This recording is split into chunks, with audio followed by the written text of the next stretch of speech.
यानंतर सिंधुदुर्गातून एक बातमी समोर येते। निलेश राणेंनी निवडणूक अधिकाऱ्यांची भेट घेतलेली आहे। भाजप पदाधिकाऱ्यानं पैसे बाळगल्याप्रकरणी ही भेट घेतल्याचं समजतंय। तर पूर्ण चौकशी करून FIR दाखल करण्याची यावेळी मागणी देखील करण्यात आलेली आहे। महत्त्वाची बातमी आपण या ठिकाणी पाहतोय। निलेश राणेंनी निवडणूक अधिकाऱ्यांची भेट घेतलेली आहे। भाजप पदाधिकाऱ्यानं पैसे बाळगल्याचा त्यांचा हा आरोप आहे। तर याच प्रकरणी निलेश राणेंनी आता निवडणूक आयोगाची ही भेट घेतलेली आहे। तर पूर्ण चौकशी करून FIR दाखल करण्याची मागणी यावेळी निलेश राणेंनी केली आहे।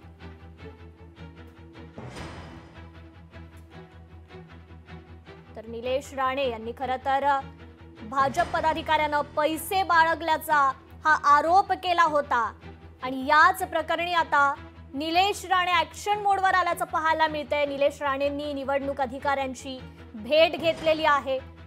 या प्रकरणाची संपूर्ण चौकशी करून FIR दाखल करा अशी मागणी आता निलेश राणेंनी केलेली आहे।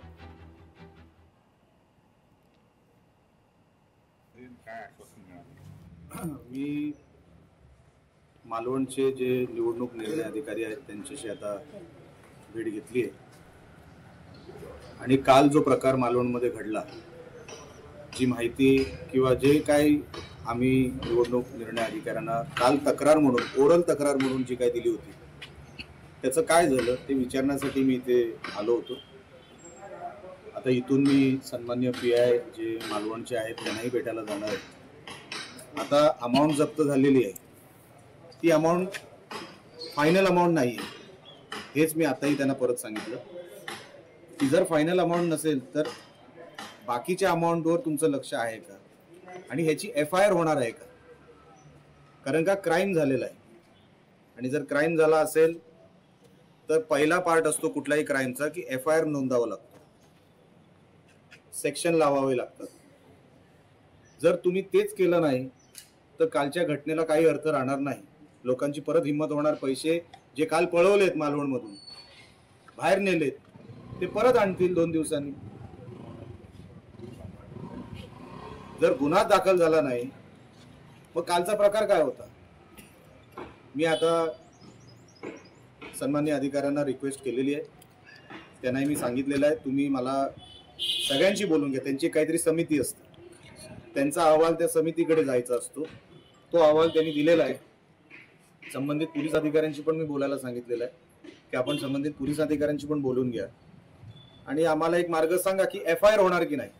जर FIRच झालेला नाही, जसं आम्ही मालवणमध्ये जे खोटं प्रमाणपत्र जातीचं होतं, जे भाजपच्या उमेदवार शिल्पा खोत यांचं, त्यांच्या विरोधात आम्ही कोर्टात गेलो, काल त्यांना नोटीस मिळाली। तशी प्रक्रिया निवडणूक आयोग करणार की नाही आणि त्याचं रूपांतर FIR मध्ये होणार की नाही हे विचारण्यासाठी मी ते आलो होतो। ते आता सगळ्यांशी बोलून मला ते सांगणार आहेत आणि मी ते झाल्यानंतर आपल्याशी परत बोलेन। कागदी घोडे नाचवण्याचा हा प्रकार सुरू असल्याचं वाटतं। ह्याच्यात कागदी घोडा असं कुठेही आलेलं नाही। गव्हर्नमेंटमध्ये मीही काम केलेलं आहे, करतोय। काही प्रोसिजर असतात ते फॉलो करावे लागतात। सगळेच अधिकार एकाच अधिकाऱ्याकडे असतात अशातला भाग नाही। लोकशाही मराठी ऐका, पहा, जागरूक रहा।